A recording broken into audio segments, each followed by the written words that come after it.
маш том Монголыг бүхэлдэн загих ийм одоо төлөвлөгөө нууц төлөвлөгөө нуугдж байна гэж ингэж харж байгаа.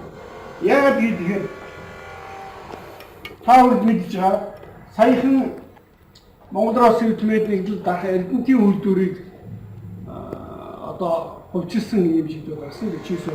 Тэгэхээр бидний хийсэн дүгнэлт манай одоо судлаачдын дүгнэлтээр яаж гарч ийн гэхээр 2014 онд дахны төмөрлөгийн үйлдвэрийг авсан нэг үйлдвэр. Дараа нь 2015 онд хөтлийн цементийн үйлдвэрийг авлаа. 2014 онд Эрдэнэтийн үйлдвэрийг авлаа. Мөн 2014 онд Монголоос өвдмэд нэгдлийг бүгдийг энэ чинь бол одоо бэрхийн үйлдвэр, өргөний үйлдвэр, айргийн үйлдвэр, төмрийн үйлдвэрүүд нь тэнд байгаа бүх лицензүүд, нөгөө хатны үйлдвэрүүд бүгдийг авч ирсэн гэсэн. Тэгээд дараагийнх нь одоо том төлөвлөгөө бол төмөр цам, цахилгаан станцууд.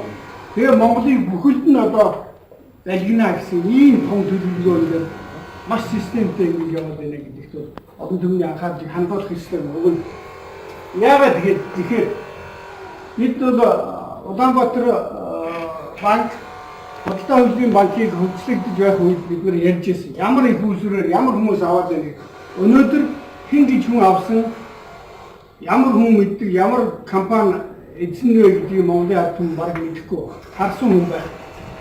Яагаад гэхээр та бүхэн мэдэн шүү дээ. Жишээ нь улсын хурал дээр нямд орж гишүүн ярьж ирсэн. Сахал эрдэнэ хөлөг гэж хүн байх юм аа. Энэ Монгол улсын эзэн болчлоо. Эзний нэг хараад өгөх юм аа. Тэгвэл энэ банк энэ хүн юу эзэмшиж байгаа нэхээр одоо өнөөдөр Худалдаа хөгжлийн банк Улаанбаатар банк хоёрыг бараг 100% эзэмшиж байгаа. Нэг хүн. Тэгэхээр энэ хүн яаж энэ мөнгө энэ банкуудын эзэн болсон бэ гэхээр тэр хүний Монголд хийж исэн бизнесийг мэдэх хүн нэг ширхэгч байхгүй. Ямар үйлдвэртэй мэдэх хүн нэгч байхгүй. Миний хүрээллийн ярьдаг мэдээлэл юу гэхээр Хятад, Хонконг, Макао, Сингапур бизнес хийж исэн ийм хүн гэж одоо ийм л мэдээлэл. Тэгвэл одоо сүүлийн үеийн судалгаагаар офшор мөнгөний тухай монголчууд маш их ярьж байгаа. Тэгэхээр гадна дотны офшоруудын мөнгө бол асар их бохир мөнгө үнэхээр Монголоос гарсан. Тэр их мөнгө гадаадд ингээ байршаад офшор банкуудад байршсан гэж. Ер нь технологи нь яаж вэхээр офшорт байгаа мөнгийг цэвэршүүлэх ийм одоо процесс явдаг. Яаж цэвэршүүлэх вэ гэхээр аль нэг орны зах зээл рүү бараа нийлүүлдэг юм уу? Худалдаа авалт хийдэг юм уу? Ийм байдлаар тухайн оронд нь ороод тэгээд одоо үйлдвэрийн одоо бусад санхүүгийн бизнес рүү ордог. Манай нөхцөл яасан бэ гэхээр офшорын асар их мөнгөөр энэ бол одоо гадны хүмүүсийн мөнгө байж болно. Эсвэл манайхны гаргасан офшор мөнгө энийг бол одоохондоо энэ хуулийн хэлтийн байгууллага тогтоох ёстой. Ямар ч үсэн энэ хоёр банкыг хуулийн хурцлж авсан. Худалдаа хөгжлийн банк, Улаанбаатар банк.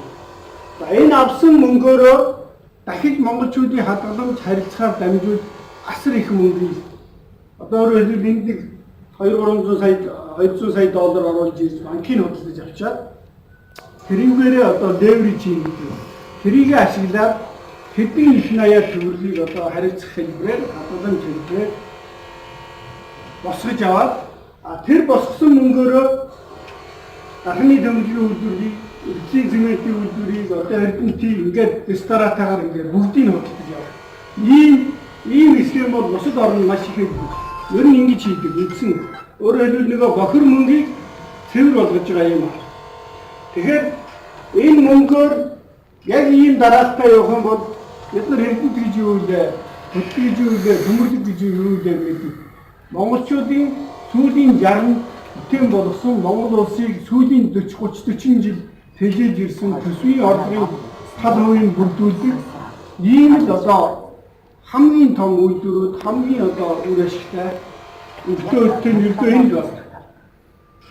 Тэр байтугай энд одоо Монголоос өвдмэд нэгдэл хамт ингээд зүгээр дагуултанд явцсан байхад тэрний тухай ярьж байгаа хүн байна тань бодлоо. Монголоос өвдмэд нэгдэл гэдэг чинь өөрөө бэрхийн уурхай, тэр айргийн уурхай, өргөний уурхай гэдэг нь урагшаа төмөр зам дагсан одоо зам үйлдвэрх бүх хүмүүс мэдэндээ өмнө зүгээс энтийнхэн, дорнодынхан, дорн хувийнхан. бор өндөр байна. Энэ бүх үйлдвэрүүд явсан байгаа тэрний тухай нэрч ярихгүй. Тэгэхээр энэ бол жижигхэн хэсэг юм байна. Энийний цаана энэ эрдэнэтэй нийлүүлдэг байдаг энэ бүх юмыг гэрэн Монголын эдийн засгийн тал хувийн дангаараа энэ групп энэ хүн энэ хоёр банкаараа дамжуулаад авчлаа. Энийний цаана Монголын бүхэлдэн залгий гэсэн энэ офшорчдын асар том стратеги байж байна. За тэгвэл энэ банкн дээр яаж ажилладгийг бол жишээ эрдэнэтийн жишээн дээр бүгдээр харна. Яасан гэхээр Монголыг одоо 40 жил тийжээс эрдэнэт үйлдвэрийг ингээд авцсан.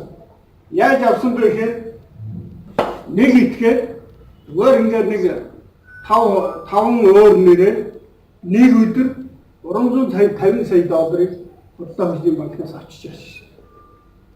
За энэ 75 сая доллар, 63 сая доллар, 68 сая доллар, 68 сая доллар, 70 сая доллар. Дунджаар 70 саяар 5 хүн дээр хуваагаад тэгээд нэг өдөр шийдвэр гаргаад ингээд одоо бичигт нэг 2-3 хоногийн зайтай ингээд одоолдоод энэ мөнгөөр эрдэнэтийн үйлдвэрийг авчиж байгаа. Энэ мөнгө нь хаанаас гарсан бэ гэхээр Төв банкнаас, Монгол банкнаас, Монгол улсын төв банкнаас 420 тэрбум төгрөг гарсан. Ажилтны яамнаас 90 сая доллар гарсан.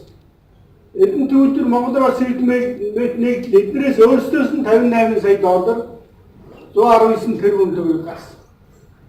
Засгийн газар 51 сая доллар 136 тэрбум төгрөгийг өгсөн байна. Хөгжлийн банк өгсөн.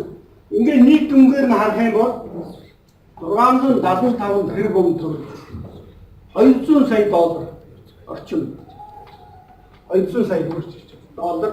Энийг ингээд дүнгээр нь хараад үзэх юм бол бараг 500 гаруй сая долларыг хоёрын ханшаарыг бодож шít 500 гаруй сая долларыг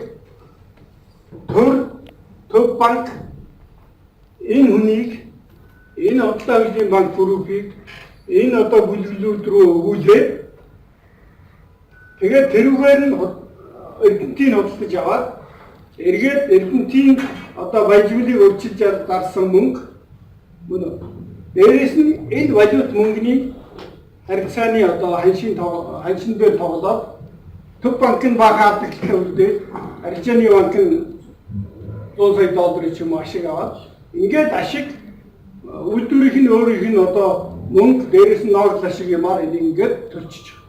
Өөрсдөөс нь баг нэг төгрөг гарсан юм уу? Эний маягаар ингээд боллоо. За энэний бүр авсан наривчсан схем гэвэл ямар хүн ямар компани нэр дээр яаж авсан гэдэг энэ бол одоо сошиал дээр гарсан юм схемүүд байна. Энийг бол та бүгдээрээ сайн мэдж байгаа гэж бодож байна.